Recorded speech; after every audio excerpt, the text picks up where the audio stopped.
paso de Portugal a Galicia no camiño central portugués e pola Ponte Internacional de Tui.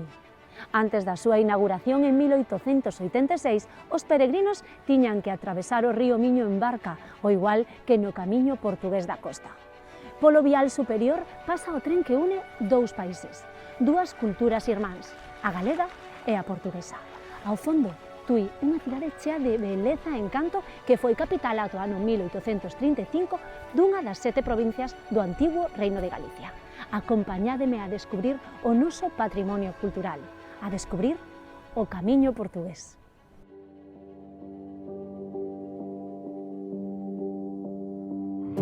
A Catedral de Santa María de Tui é ben de interese cultural. O templo comezou a construírse en 1120 e foi finalizado en 1180. É un expoñente da arquitectura románica e os seus constructores tomaron de referente a de Santiago de Compostela. Na portada principal, as estatuas que hai nas columnas son imaxes de reis e profetas que apuntan cara ao tímpano onde se ilustran episodios da vida de Xesucristo. A fachada principal contrasta coa fachada norte ou de San Epitacio, que é a principal expresión do románico na Catedral de Tui. No interior do templo destaca o retablo barroco da Expectación da Santísima Virxe. O coro atópase na capela menor, que está pensado para aqueles clérigos que cantaban durante os oficios. Non hai que esquecerse de ver no claustro a colección epigráfica e heráldica cuxas pezas máis antigas son da época visigoda. Nas inmediacións do claustro está a sala capitular de estilo románico. Unha visita ao Museo Catedralicio completa o percorrido pola Catedral de Tui.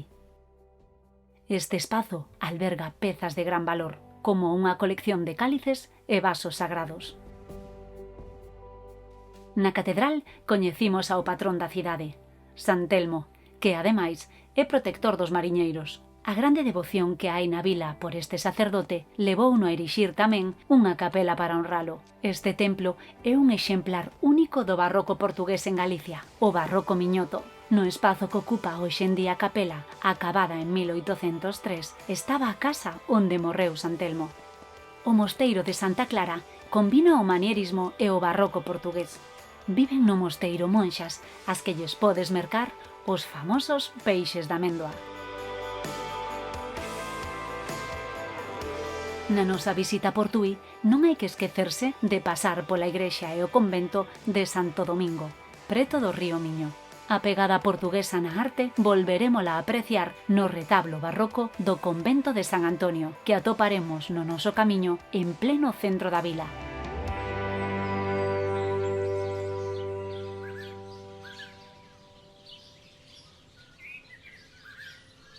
Ao longo do camiño hai moitas igrexas consagradas ao apóstolo, dende pequenas capelas como a de Santiaguiño de Antas en Mos ou igrexas como a de Redondela, no centro da vila, que foi promovida polo arcebispo Xelmírez. Na vila do Acueducto tamén está a fonte dedicada a Santiago Matamoros. En Redondela únense as dúas variantes que ten o camiño de Santiago portugués, unha polo interior, que é a que acabamos de ver, e outra pola costa. Se elixides ir pola beira do mar, temos que comezar o camiño na Guarda. Na praza do Concello está a igrexa parroquial de Santa María, de estilo barroco, aínda que a súa orixe é un templo románico. Destaca o seu retablo interior na capela maior, dedicado á Asunción da Virxe María.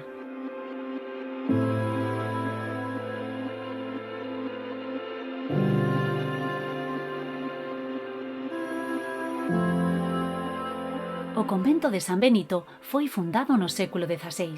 As monxas abandonaron o convento de San Benito no ano 1983 e tras unha reforma converteuse en hotel.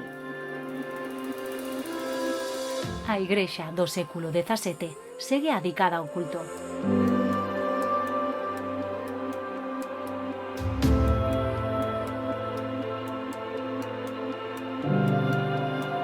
Na ruta da costa destaca o mosteiro de Santa María de Olla, edificado en 1137 durante o mandato do rei galego Alfonso VII. Uns anos despois entrou a formar parte da Orde do Císter. Ao estar xunto ao mar, moitas veces os monxes tiñan que defender o territorio como soldados. Foi por este motivo que Felipe IV, despois dun ataque dos turcos en 1624, concedeulle o indicativo de real.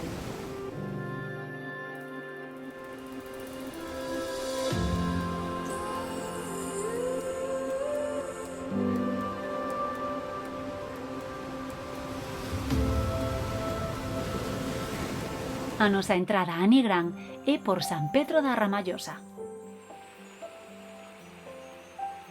Cruzaremos unha ponte medieval do século XIII sobre o río Miñor.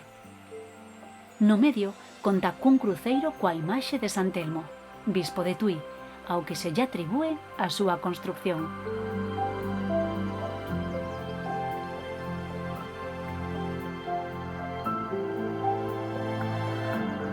En San Pedro da Ramallosa tamén hai un templo que honra o patrón da parroquia. O templo é de orixe medieval, pero foi reedificado posteriormente.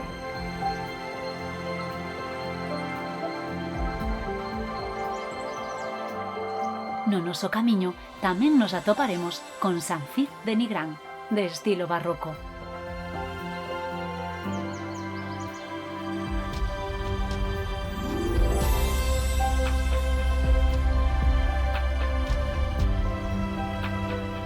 En Arcade tamén hai un templo de orixe románica dedicado ao apóstolo.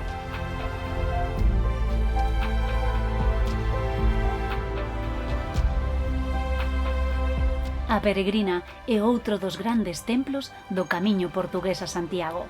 É barroco con suxerencias neoclásicas. A súa planta está inspirada nunha vieira. Dentro da cal está a forma da cruz. A portada acolle no alto unha imaxe da Peregrina do século XIX.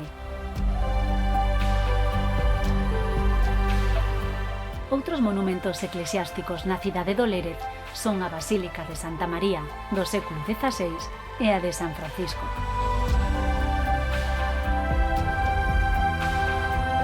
No camiño son numerosos os templos dedicados á Virxe, como a igrexa parroquial de Santa María de Caldas.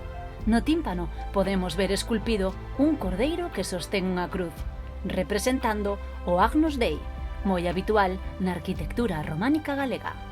No noso paso por Caldas vale a pena pasar pola igrexa de Santo Tomé de Canterbury de finais do século XIX. É importante porque foi construída sobre os restos da Torre de Dona Urraca, residencia dos arzobispos compostelanos. En Os Martores, na parroquia de Valga, hai unha pequena capela dedicada a San Mamede. Moitos consideran que aquí puido ser enterrado o bispo galego Prisciliano, que foi condenado a morte por bruxería xunto a algún dos seus seguidores. En Pontecesures cruzaremos o seu casco histórico ata a igrexa de San Xulián de Requeixo, que é unha construción de orixe medieval.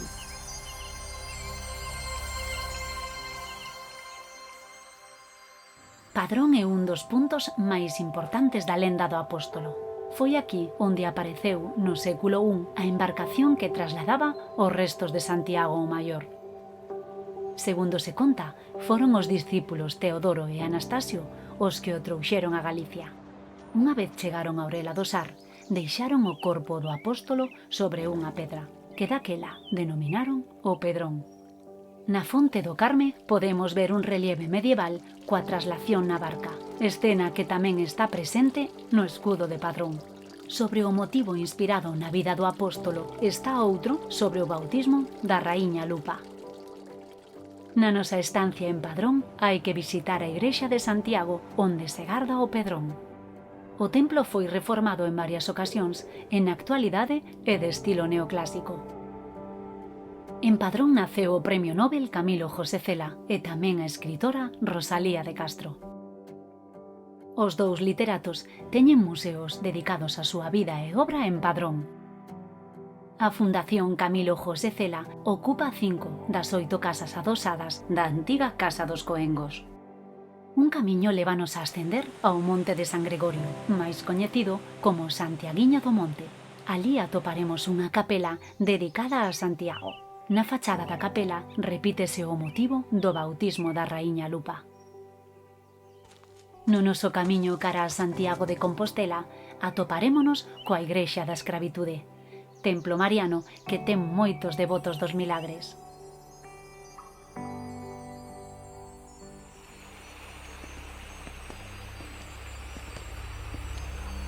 Son moitas as estancias que pode atopar o peregrino durante o camiño para recuperar folgos. En Rois encóntrase o Pazo de Faramello, un pazo histórico atravesado polo Camiño de Santiago portugués. A tradición peregrina do Camiño portugués está representada no Cruceiro de Calos ou de Francos, nas inmediacións da ponte medieval de Francos. O monumento, na parroquia de Calos, representa un Cristo crucificado flanqueado por 2 peregrinos. Este cruceiro está considerado un dos máis antigos de Galicia e data do século XIV.